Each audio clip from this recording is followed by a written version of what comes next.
A beautiful good afternoon to you, wherever you're watching us from. This is yours truly, Mr. Panuka from Panuka Farm, right here in the outskirts of the Zambia's capital, Lusaka. So it's a beautiful sunny afternoon here, and I hope wherever you are the weather is good. Right here it's really blazing hot. Obviously bringing with it some challenges in terms of water evaporation from an irrigation perspective.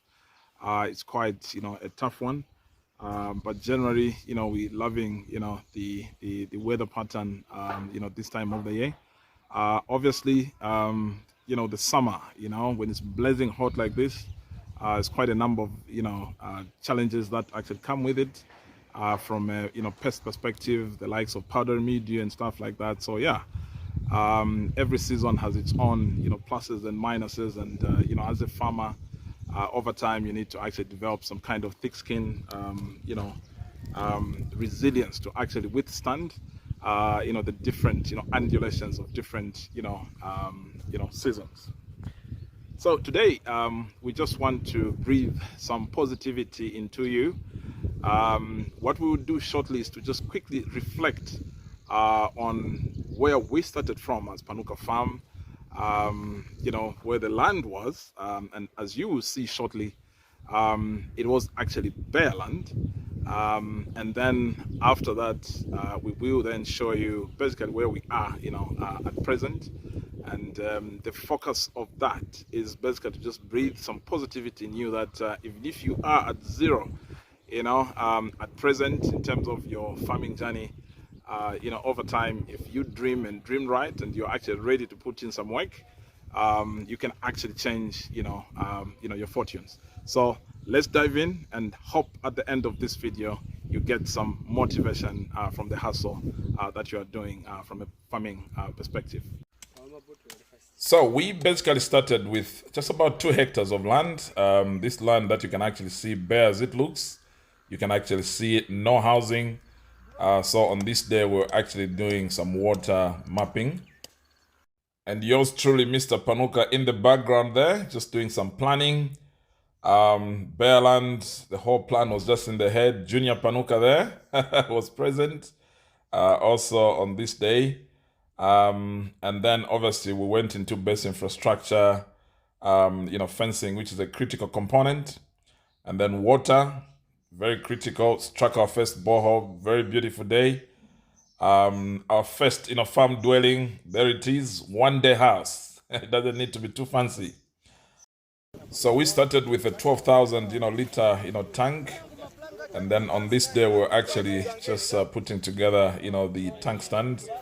Apparently we actually had to use a vehicle to pull this on this day.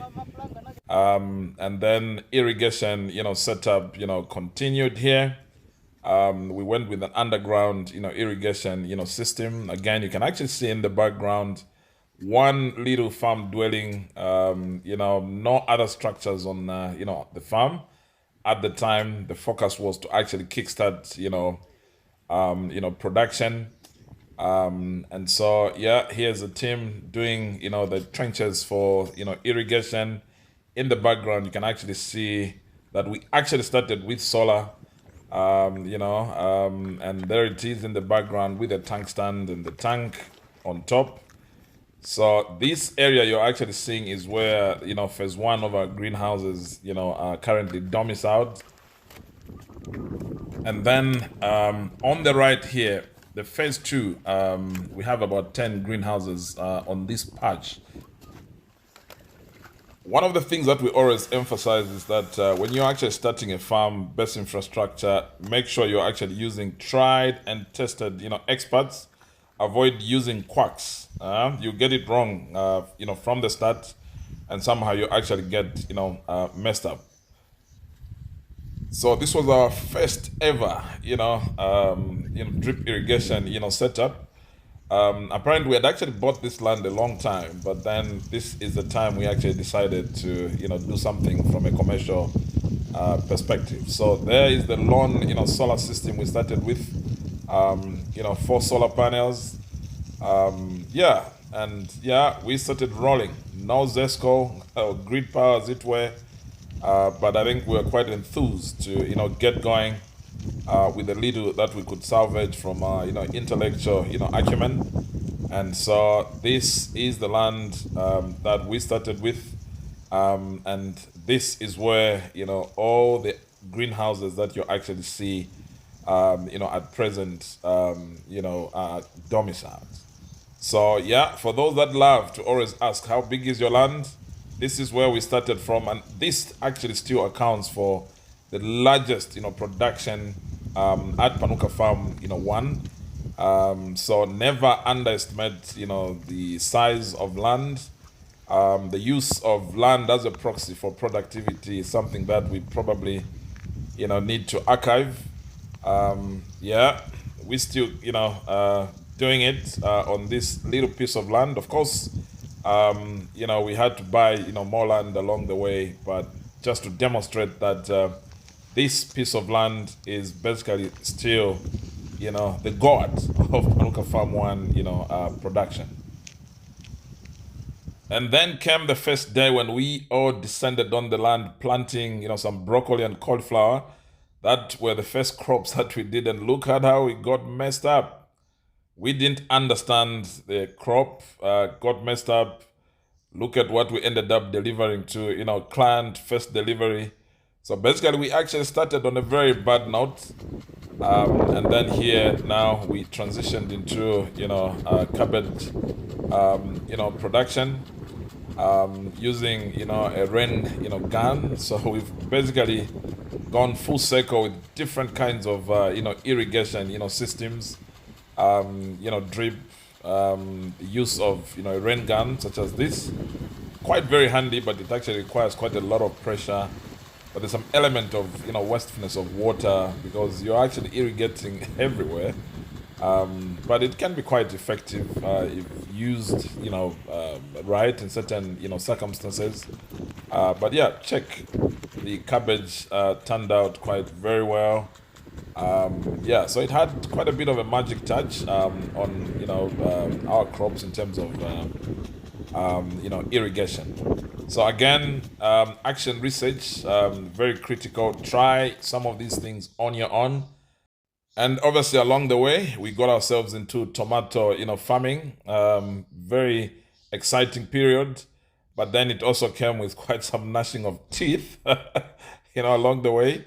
That's tomato for you. Gets you some very serious, baptism. But yeah, we enjoyed ourselves with, tomato, production. And so along the way, we then obviously onboarded, sweet pepper, open field. We're actually quite good at it. You can actually see some lovely, fruits, coming up in the background there.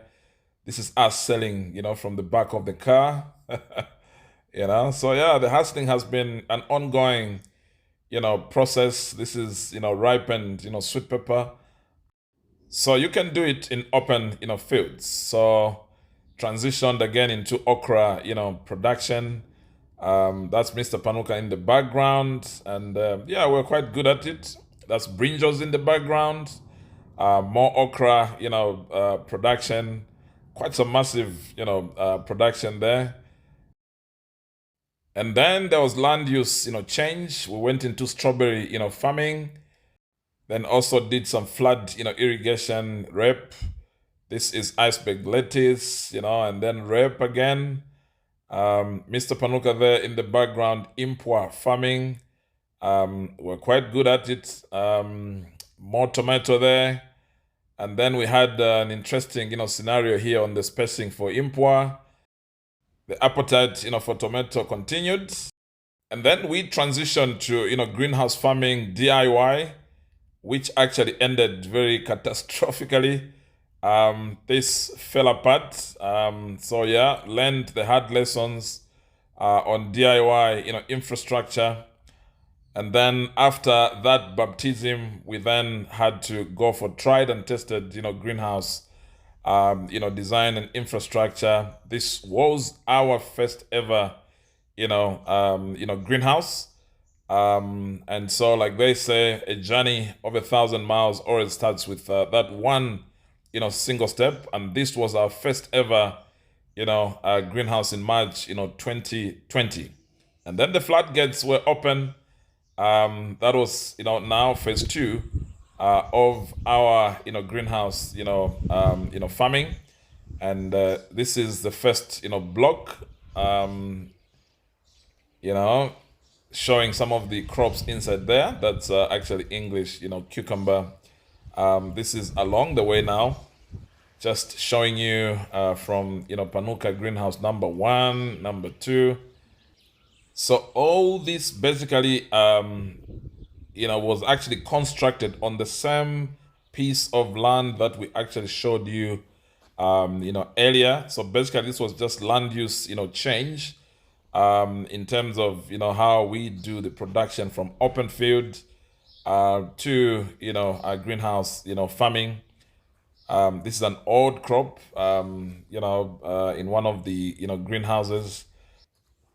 So yeah, your 2 hectares, changing, shape over time.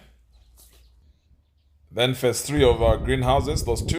Then phase four, right behind Mr. Panuka, was just commissioned in early, August, this year. And this little patch of land has now been, transformed. So remember, the land was this bare, and it's been transformed to this, from 2017, to date. Same piece of land, different phases. It's all about being meticulous with your planning, processes. So whether you've got bare land today, what is actually going to transform your farm from, bare land to what you dream is action and more action, and not continuous dreaming. So please, wherever you are, make sure that yes, you dream, but then you walk, the talk in planning and implementing what you dream, because that's the only way your dreams are actually going to be, transformed into something like this. Don't lose focus of the intent of this video. It's to motivate you that wherever you are today, you can actually transform, your farming journey. And I hope thus far you are actually motivated that pretty soon your fortunes will also, get, to that level of, satisfaction. With, farming, one of the things that you actually need to take, into account is that the quality of best infrastructure that you actually set up for your farm, has a huge bearing in the success of your farming, enterprise. So here, these are just the fertility, trenches in our new, complex of, greenhouses that we currently, preparing for production. So yes, it's very possible. Indeed, a journey of 1,000, miles starts with that one, single step. But then over time, certainly you make some very good, progress, provided you keep stepping one leg, after the other. Yeah. So from yours truly, Mr. Panuka from Panuka Farm right here in Zambia. Have a lovely one, and bye-bye.